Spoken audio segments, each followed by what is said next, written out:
Hello everyone. तो आज start करते हैं एक नई क्लास के साथ। आज की जो क्लास है बड़ी इंपॉर्टेंट है। वैसे तो हर क्लास इंपॉर्टेंट है। आप एक वर्ड को समझिए, मेक। हम इसको समझते हैं एक बार। मेक का मतलब क्या होता है भाई?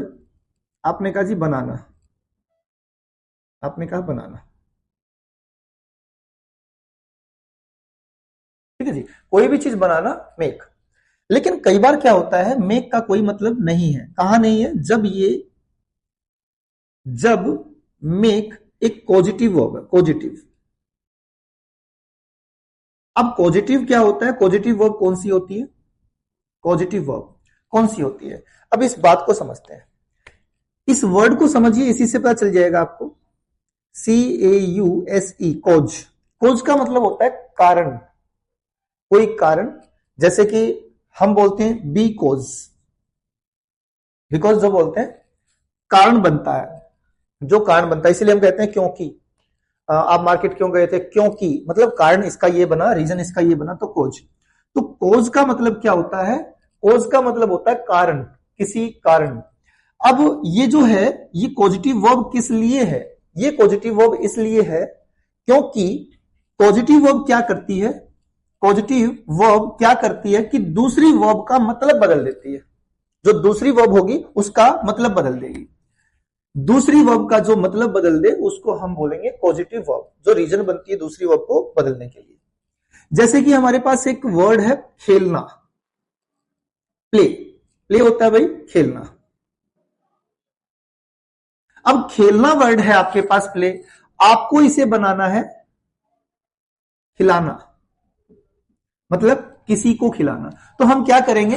प्ले खेलना होता है, खेलना का खिलाना बनाना है, तो हम क्या करते हैं? Make it play. रोना का रुलाना बनाना है। अब रोना क्या होता है? क्राई। अब इसका रुलाना बनाना है, तो हम क्या करेंगे? Make it cry. हंसना का हंसाना बनाना है, समझना का समझाना बनाना है। अब आप कहेंगे जी पहुंचना का पहुंचाना बनाना है। तो जब भी आप इस तरीके से वर्ब्स को चेंज करते हो या फिर उसका मतलब बदलते हो, तो हम यूज करते हैं जी मेक को। इस मेक को हम देखो थोड़ा सा और समझने की कोशिश करेंगे। सबसे पहले तो हमें यह समझना था कि पॉजिटिव वर्ब्स होती क्या है, पॉजिटिव वर्ब्स क्या होती है, किस तरीके से ये बनती है। अब इससे आगे हम समझते हैं। जैसे कि हमने एक वर्ड ले लिया, नाचना। नाचना, नाचना होता जी डांस। अब हम कहते हैं जी नचाना। अब नचाना नाम का कोई वर्ड ही नहीं है इंग्लिश में। हंसना लाफ, हंसाना नाम का वर्ड नहीं है। रोना क्राई, रुलाना नाम का कोई वर्ड नहीं है। लिखना राइट, लिखवाना नाम का कोई वर्ड नहीं है। जब ऐसे वर्ड्स नहीं होते हैं, जब ऐसे वर्ड्स नहीं होते हैं, तो हम क्या करते हैं? पॉजिटिव वर्ब को यूज कर देते हैं, मेक इट डांस। ये हो गया जी आपका नचाना। इसको आप दूसरे शब्दों में कुछ इस तरीके से पहचान सकते हो। जो काम हम जो काम हम खुद करते हैं, जो काम हम खुद करते हैं। अब इस बात को समझना है, जो काम हम खुद करते हैं। आप कहते हो जी खुद कौन कौन से काम करते हैं? खुद हम जाते हैं, आते हैं, नाचते हैं, बोलते हैं, हंसते हैं, समझते हैं। ये सारे काम हम खुद करते हैं। कुछ काम ऐसे होते हैं जो काम हम दूसरों को करवाते हैं, जो काम हम दूसरों को करवाते हैं। तो यहां पे आप समझेंगे कि काम खुद कर रहे हैं या किसी को करवा रहे हैं। जैसे कि मैं नाच रहा हूं यानी कि खुद नाच रहा हूं, लेकिन मैं नचा रहा हूं यानी कि किसी को। मैं समझा रहा हूं यानी किसी को। मैं रुला रहा हूं यानी कि किसी को। जब आपका सेंटेंस बनेगा तो सेंटेंस के अंदर एकदम से क्लियर हो जाएगा कि आप काम खुद कर रहे हो या किसी को करवा रहे हो। यदि हम काम किसी को करवा रहे हैं, यदि हम काम किसी को करवा रहे हैं और वो वर्ड नहीं है हमारे पास, वो वर्ड नहीं है, तो हम क्या करेंगे? मेक को लगा के हम सेंटेंस बना सकते हैं। जैसे कि नाचना डांस, नचाना नहीं है। हंसना लाफ, हंसाना नहीं है, रोना क्राई रुलाना नहीं है, बोलना स्पीक बुलवाना नहीं है। लेकिन कोई कहे जी देखना, देखना सी होता है भाई, और दिखाना शो होता है।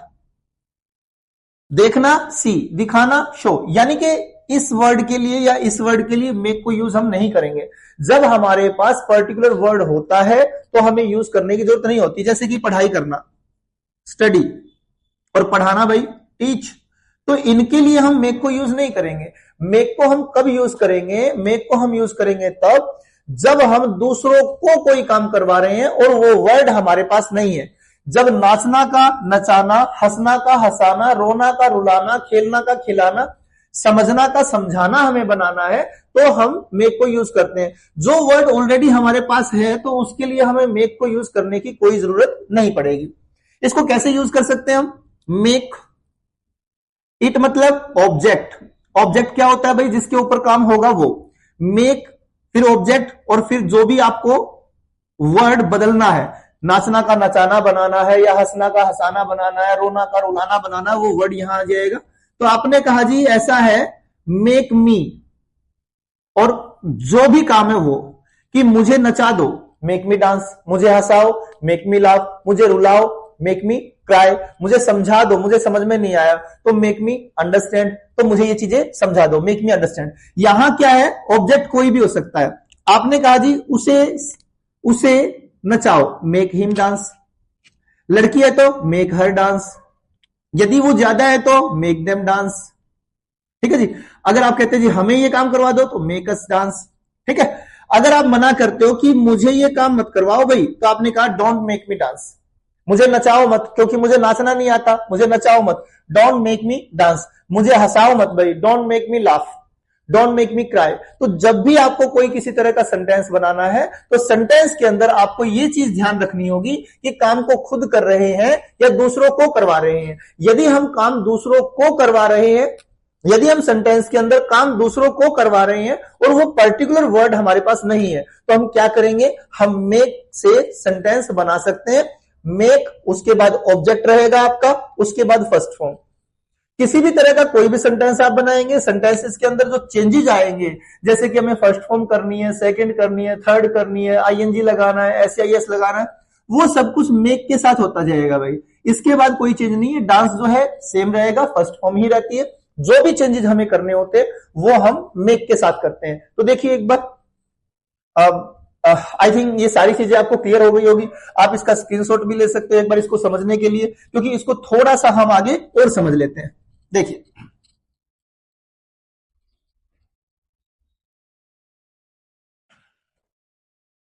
इसको समझना बड़ा आसान है, मुश्किल नहीं है।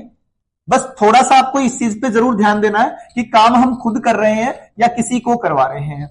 यदि हम काम खुद कर रहे हैं तो हमारे पास पर्टिकुलर वर्ड है, और किसी को करवा रहे हैं और हमारे पास वो वर्ड नहीं है, तो आसानी से हम कोई भी किसी तरह का सेंटेंस बना सकते हैं। देखिए किसी ने कहा क्या आप मुझे लिखवाते हो? Do you make me write? क्या आप मुझे नचाते हो? Do you make me dance? क्या आप मुझे समझाते हो? Do you make me understand? क्या आप मुझे अंग्रेजी बुलवाते हो? Do you make me speak English? तो कुछ भी हो सकता है।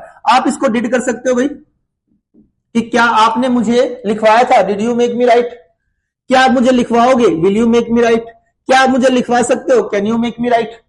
तो इस तरीके से कोई भी सेंटेंस बना सकते हैं। आर में बनाएंगे मेकिंग हो जाएगा, are you making me right? तो इस तरीके से कोई भी किसी तरह का सेंटेंस हम बना सकते हैं। तो सबसे पहले तो हमें यह पता होना चाहिए कि सेंटेंस के अंदर मेक आ गया, सेंटेंस के अंदर आ गया मेक।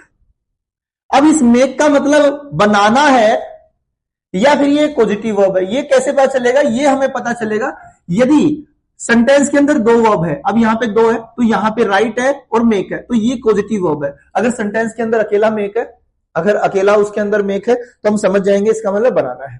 तो इस तरीके से आप भी सेंटेंसेस को बनाने की कोशिश करें। इस तरह के सेंटेंसेस, कौन कौन से काम हम किसी को करवाते हैं, इस तरह के सेंटेंसेस आपको बना के देखने हैं, कोशिश करनी है कि कौन कौन से काम हम दूसरों को करवाते हैं। किसी को हंसाते हैं, रुलाते हैं, नचाते हैं, समझाते हैं। कोई भी इसके अलावा भी कोई है, जैसे कि मैंने उससे कल रोड क्रॉस करवाया था, तो ये काम मैंने उसको करवाया था। तो इस तरह के सेंटेंसेस जो है आप बनाने की कोशिश करें।